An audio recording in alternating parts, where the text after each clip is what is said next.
Hello and welcome to another update from Force 13 on Hurricane Lala, as well as a little feature update on the newly formed tropical storm Sordell in the Western Pacific. So it's the Pacific Ocean that's the hub of activity once again. My name is Nathan Foy and this is a quick update, a little bit bare bones once again as we are working on many other things in the background.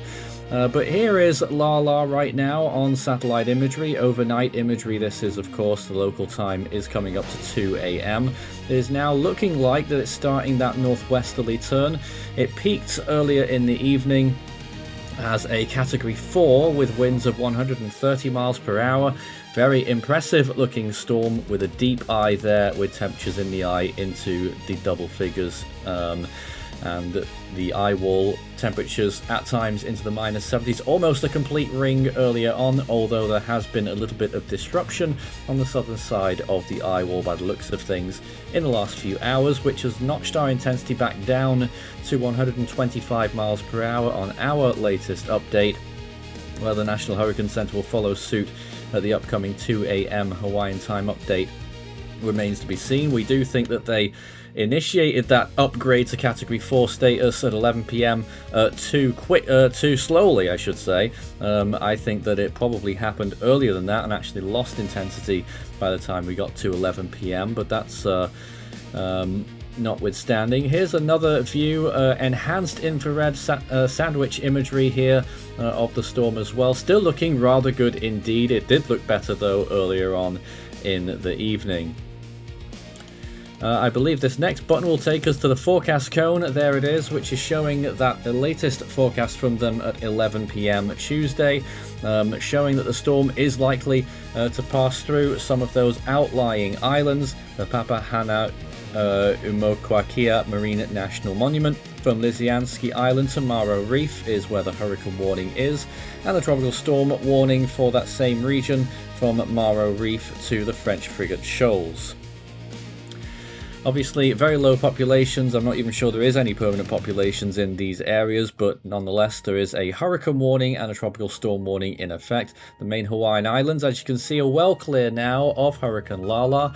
It passed through a few days ago, making landfall on the Big Island as a Category 1. It then struggled for a while, then became very compact and managed to resuscitate itself, and how, because it has intensified really dramatically in the last 24 hours. Let's take a look at everything else that's going on around the world right now with our latest TCOS update, showing you a view of everything that's going on around the world. We have newly formed tropical storm Sordell, which is at 40 miles per hour, 998 millibars, and we also have three features in the Eastern Pacific, and Central Pacific, but two of them at a high chance of development. I'm just thinking about T8 there on the left hand side. It is still in the Eastern Pacific, but likely to move into the Central Pacific soon. And if the GFS model is to be believed, it is also going to do something very similar to Lala now, because it is projecting a Category 1 borderline hurricane landfall on the Big Island of Hawaii. Deja vu much, but that is what that model is currently projecting. There is still some significant wriggle room though, and I would still say it's more likely that the storm passes to the south. Whether there are actually impacts on land remains to be seen, and still quite a bit out as well, and the storm hasn't even formed yet, so there is that compounds the forecast.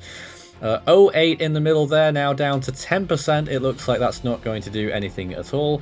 And what we've marked there on the right hand side, Q8, these are our designations. The way we do our designations, by the way, because well, first of all, the reason why is because sometimes we like to designate things before they become official invests, but also the way it's numbered and lettered there, we go by month, so all the 8s is the ones that we designated in the month of August, and then alphabetically A to Z and A, if necessary. It looks like we could get there as a matter of fact.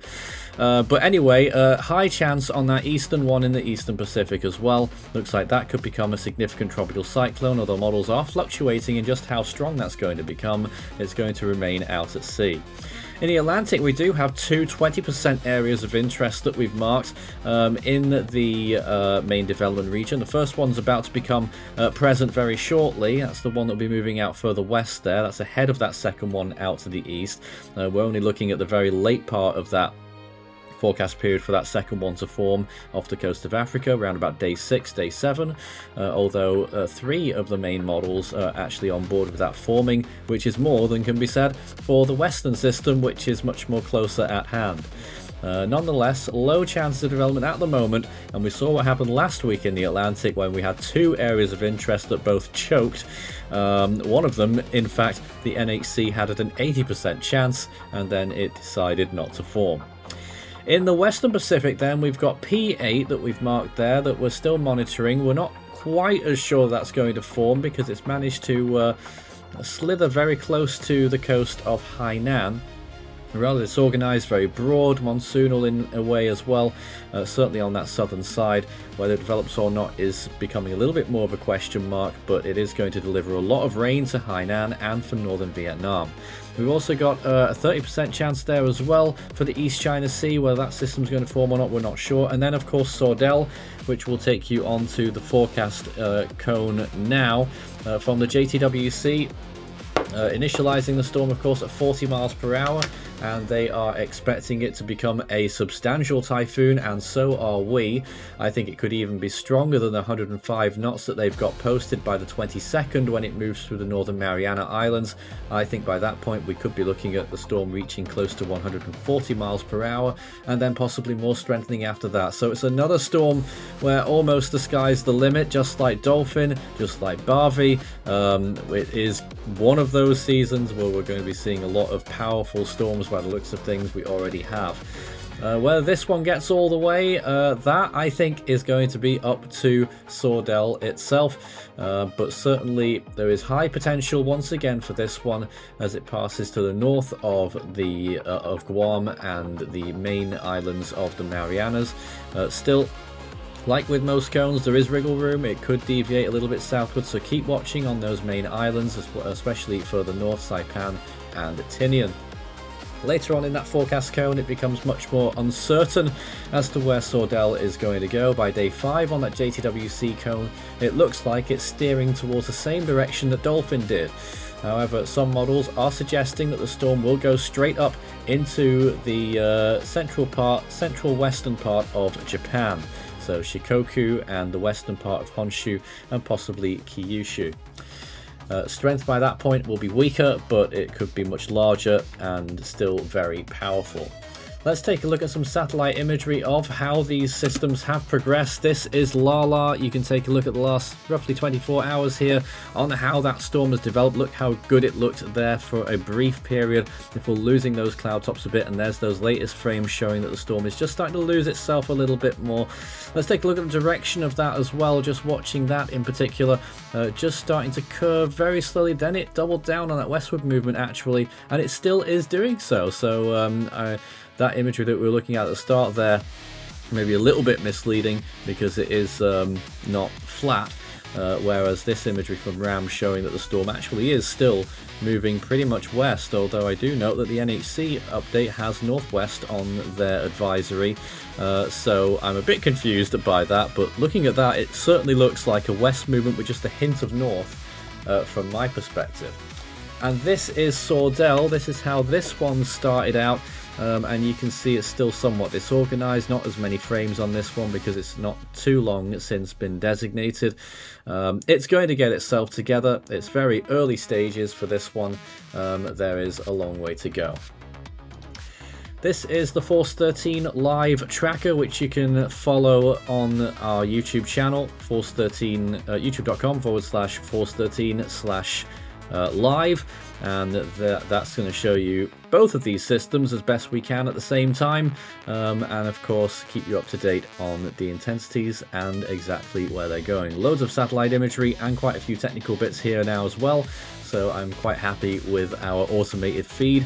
You can check that out live on the YouTube channel. That's it from me. I'm sure we'll have some more updates throughout the course of today, as both of these systems do appear to be getting their act together. Lala obviously a much more of a foregone conclusion. Sordell, still a lot of uncertainty around that one, so imperative that you stay up to date if you're in the areas that could be affected.